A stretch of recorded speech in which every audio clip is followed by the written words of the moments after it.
ถ้าจะเปรียบเทียบอะไรก็เปรียบเทียบตัวเองวันนี้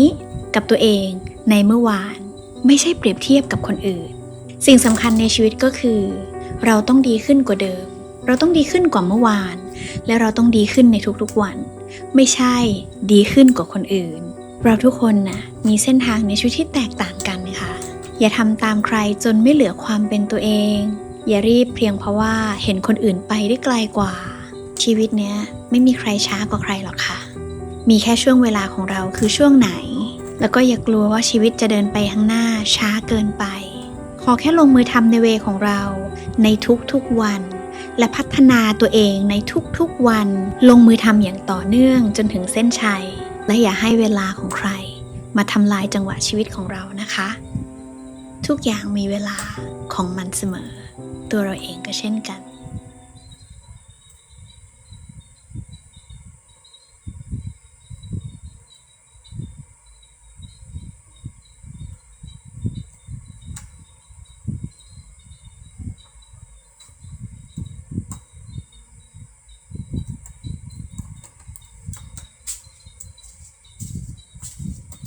คุยดีครับอ่ะรู้เขาคุยกันตั้งหลายวันแล้วเขาจะมากันวันไหนกันไม่รู้